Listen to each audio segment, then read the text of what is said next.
राज्य एवं राष्ट्र क्या है, चैप्टर नंबर 2 को देखेंगे इकोनॉमी का, चैप्टर नंबर 2 को राज्य एवं राष्ट्र क्या है का ऑब्जेक्टिव क्वेश्चन, सारा वीवीआई क्वेश्चन को हम करवाने जा रहे हैं, जो कि परीक्षा के दृष्टिकोण से बहुत ही महत्वपूर्ण है।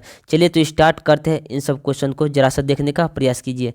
अब यहाँ देखिए कर सन 2008 एवं 2009 के अनुसार भारत की औसत प्रति व्यक्ति आय है, 2014 में यह क्वेश्चन पूछा गया है। भारत की औसत प्रति व्यक्ति आय जो है 25,494 रुपया है। ऑप्शन नंबर बी को टिक करिएगा, 25,494 रुपया है। चलिए नेक्स्ट क्वेश्चन पर आते हैं। यहाँ देखिए इस क्वेश्चन को कर प्रत्यक्ष कर के अंतर्गत निम्न में से किसे शामिल किया गया। प्रत्यक्ष कर के अंतर्गत निम्नलिखित में से आयकर को शामिल किया गया है। ऑप्शन नंबर ए को टिक करिएगा, आयकर को शामिल किया गया है। चलिए नेक्स्ट क्वेश्चन पर आते हैं। यहाँ देखिए इस क्वेश्चन को कर भारत में प्रति व्यक्ति आय सबसे कम किस राज्य का है। भारत में प्रति व्यक्ति आय किस राज्य का है, सबसे कम जो है ना ये जो है बिहार का है। ऑप्शन नंबर सी को टिक करिएगा, बिहार का है। बहुत ही शानदार क्वेश्चन है। चलिए अब यहाँ आप देखिए सबसे यहाँ देखिए इस क्वेश्चन को कहा जिस देश की राष्ट्रीय आय अधिक होती है वह देश जो है विकसित कहलाता है। जिस देश की मतलब राष्ट्र से आय जो है अधिक होती है वह देश जो है विकसित कहलाता है। अब नेक्स्ट क्वेश्चन पर आने का प्रयास करिए। यहाँ देखिए इस क्वेश्चन को कहता है कि बिहार के किस जिले की प्रति व्यक्ति आय सर्वाधिक है। बिहार की कह किस जिले की प्रति व्यक्ति आय सर्वाधिक है यानी अधिक है, ये जो है पटना का है। ऑप्शन नंबर ए को टिक करिएगा, किस जिले का है तो पटना का है। ऑप्शन नंबर ए को टिक करिएगा।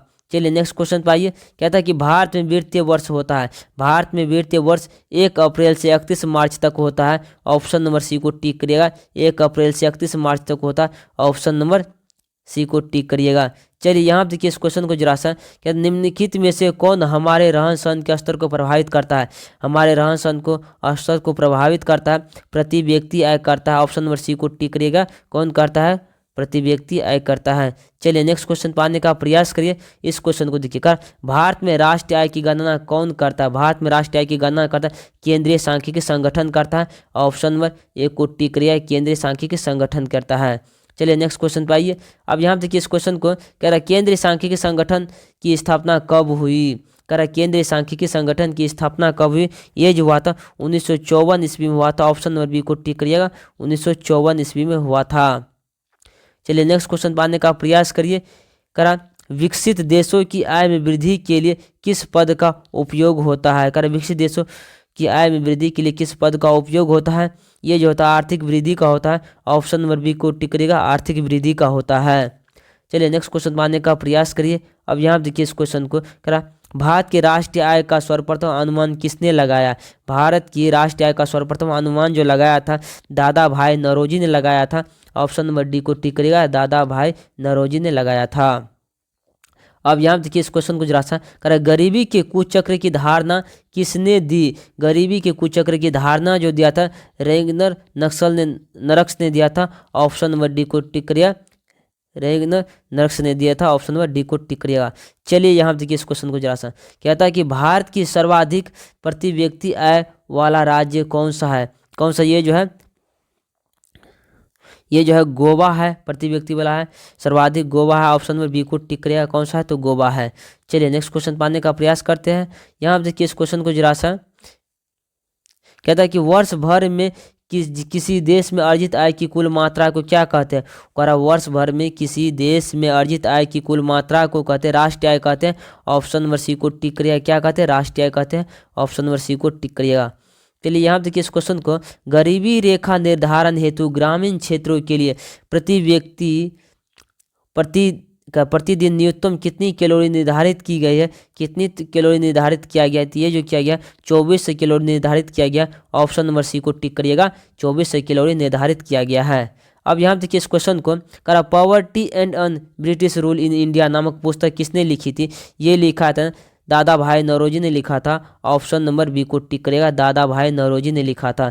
चलिए नेक्स्ट क्वेश्चन पाने का प्रयास करते हैं। यहाँ देखिए इस क्वेश्चन को कहा निम्नलिखित में से किस विधि के अंतर्गत उत्पादित अंतिम वस्तुओं के मूल्य को जोड़कर राष्ट्रीय आय की गणना की जाती है। यह जो किया जाता है मूल्य योग विधि द्वारा किया जाता है। ऑप्शन नंबर सी को टिक करिएगा, मूल्य योग विधि द्वारा किया जाता है।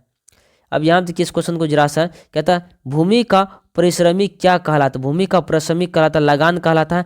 ऑप्शन नंबर डी को टिक करिएगा, क्या कहलाता है, लगान कहलाता है। अब यहाँ देखिए इस क्वेश्चन को भारत में सर्वप्रथम राष्ट्रीय आय का अनुमान कब लगाया गया? भारत में सर्वप्रथम राष्ट्रीय आय का अनुमान जो लगाया गया 1868 ईस्वी में लगाया गया। ऑप्शन नंबर सी को टिक करेगा, 1868 ईस्वी में लगाया गया था। करा चक्र प्रवाह का संबंध निम्न में से किससे है? चक्र प्रवाह का संबंध जो निम्नलिखित जो है उत्पाद से है, आय से है, व्यय से है। ऑप्शन नंबर डी इन सभी से है। ऑप्शन नंबर डी को टिक करिएगा। करा आय और उपभोग का अंतर क्या कहलाता है? आय और उपभोग का अंतर जो कहलाता है बचत कहलाता है। ऑप्शन नंबर बी को टिक करिएगा, बचत कहलाता है। चलिए नेक्स्ट क्वेश्चन पाने का प्रयास करिए। यहाँ देखिए इस क्वेश्चन को, करा राष्ट्रीय आय का अर्थ है, राष्ट्रीय आय का अर्थ जो है किसी अर्थव्यवस्था की अंतिम वस्तु और सेवाओं का मौद्रिक मूल्य। ऑप्शन नंबर डी को टिक करिएगा। अब यहाँ देखिए इसको सारा इस चैप्टर का ऑब्जेक्टिव सारा क्वेश्चन खत्म हो गया। चलिए नेक्स्ट चैप्टर पर बढ़ने का प्रयास करते हैं।